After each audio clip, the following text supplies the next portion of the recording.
Hello, everyone, and peace of the Lord to all of you.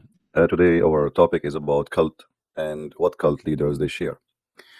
In the same time, we are going to examine if Muhammad, peace upon him, he was a cult leader or he was really a prophet.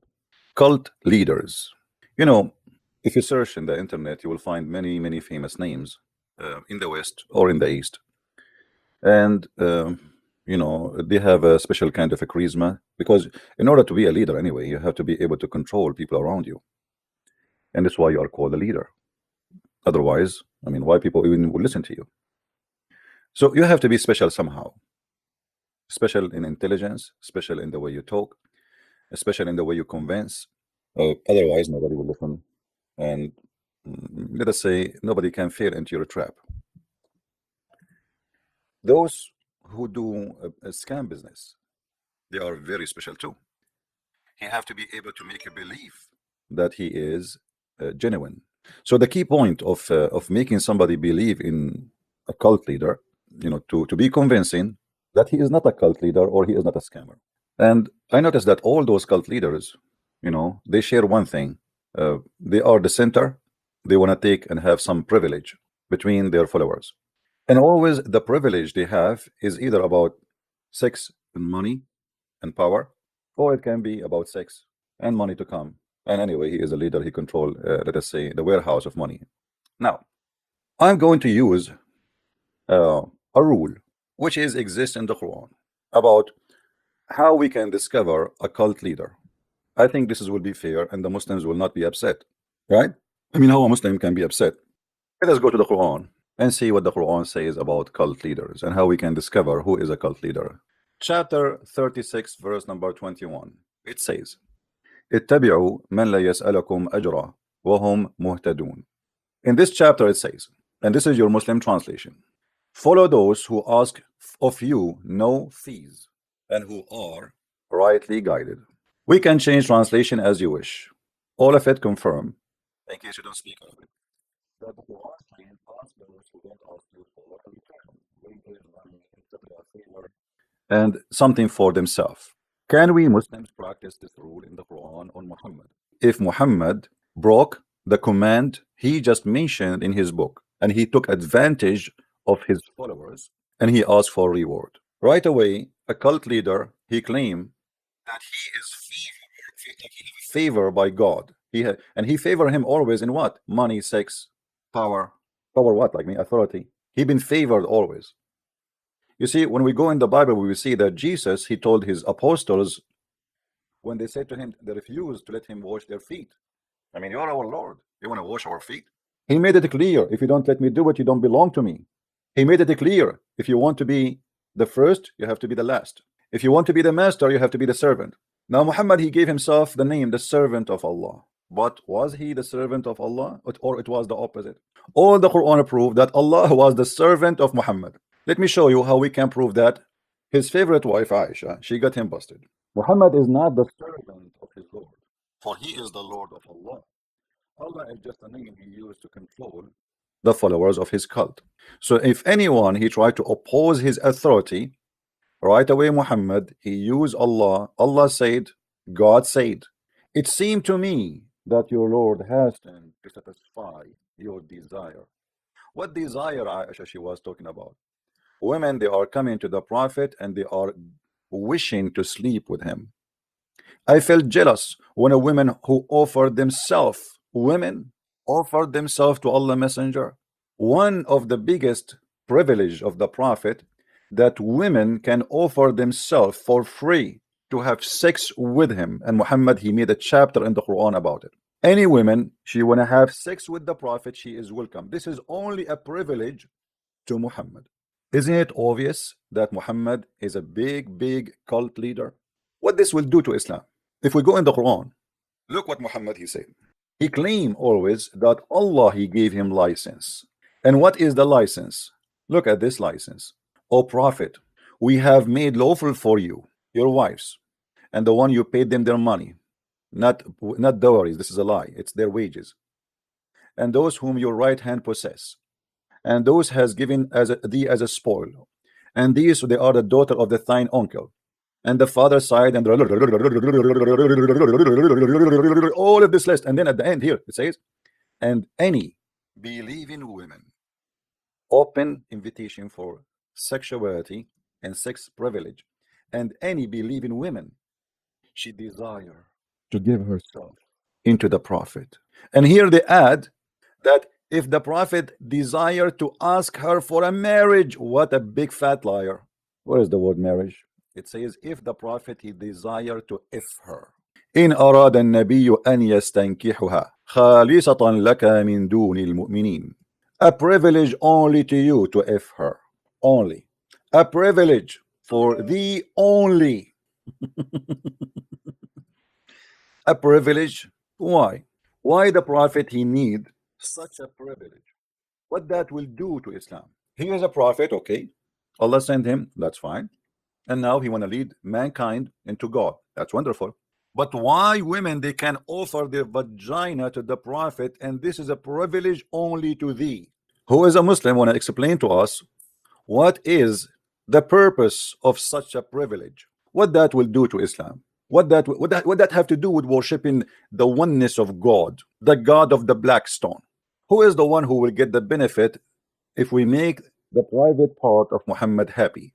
Allah, Jibreel, the universe, the moons, the stars. Why Allah he need to send such a verse saying, Muhammad, you can if everybody. We gave you an if license. You are a certified iffer. Muhammad, I am God, and I say to you, if any women in your way. What this have to do with God? And you give us headache about debating about the Trinity. What about we debate about the privilege of your prophet penis? You don't want to believe in the Trinity, no problem. You want to believe that Allah is the true God, no problem. But how he can be the true God, but yet he make a privilege for a penis of a man? And remember, we are using a standard which is mentioned by the mouth of Muhammad himself. It is Muhammad who said, follow those who ask no wages for themselves, no reward for themselves. Muhammad said that in the Quran, chapter 36, verse number 21. So how the Quran says, follow those who ask no wages, and then Muhammad he asked all the wages for him. The Quran saying Muhammad he been favor in the spoil.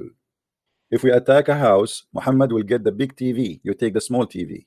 Muhammad he made a verse saying the fifth from every attack is to him. Al-khumsu lillahi wa rasuluh. Why? Do you see it? Chapter 8, verse number 41.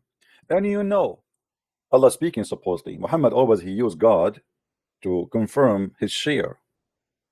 It's not me, Muhammad, who want to take the fifth from every attack. No, no, it's Allah, he said so. And no, it's not a discussion here. And no, that whatever you take as a spoil of war, you a fifth therefore for Allah and his messenger. The Muslims they spend the day and the night and they lie to us and they say Muhammad before he died he borrowed money from a Jew and he gave him even his weapon. Who in the world want to believe such a lie? Muhammad before he died he have a huge army, he have kingdom, and there is no Jews left, he killed them all. Who is the one who want to believe in such a lie?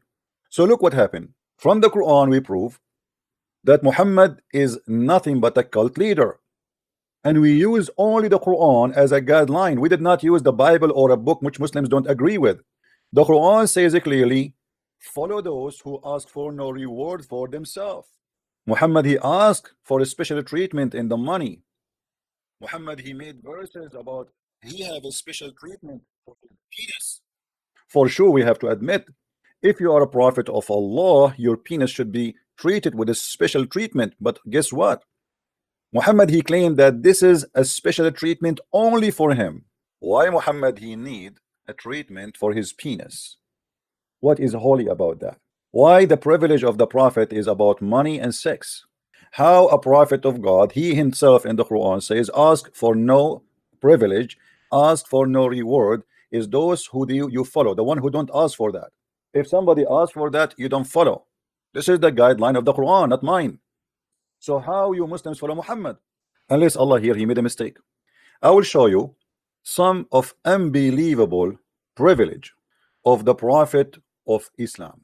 The privilege of the prophet is written in the book of Al-Qurtubi. Let us use the Saudi government website. This is Tafsir al-Qurtubi, and I challenge any Tarzan from Germany, from Symphony, from the bathroom, from anywhere to call us and tell me I am a liar. Here it's reported 19 privilege for Prophet Muhammad. All of them, they are about sex. And then he jumped to money. But one of the privilege, Muhammad, he claimed for himself in this here. If the Prophet, his eyes fall into a woman, her husband, he must divorce her. Is that possible? Is that possible that God, he favor his prophet that if his eyes fall into a woman, a married woman, and this is the privilege number 10. If the prophet his eyes fall into a woman, وجب على زوجها طلاقها. It's a must for her husband to divorce her immediately, so the prophet he can if her. Read with me what the privilege of the prophet. The best of the booty, number 1. The best of the fifth of the booty. To have more than 4 wives. To if a woman by giving herself. Just she give herself, he if her. There is no need to marry or anything, just to do that. To if a woman without even a permission of her parents. To if a woman without paying her dowry. To if a woman even in the time of what it's called haram state, where, like, you know, if you are doing certain rituals, you cannot do nikah, which means if in a woman, but for the prophet he can do so. Number 9, he can take an oath to his wives and he can break it. This is number 9 privilege. Number 10, if his eyes fall into a woman, her husband, he must divorce her immediately, so the prophet he can if her. Shall I continue? So be honest, Muslims. How this can be a prophet of God, and why Allah he gave Muhammad the privilege as we showed you. Do we have any Muslim here want to say something? Hello, it is me you looking for. It's me you looking for. I will order your husband to divorce you, so I can take you right now. Hello, hello, hello. Allah he just told me that I can force him to divorce you, so I can have boom boom with you.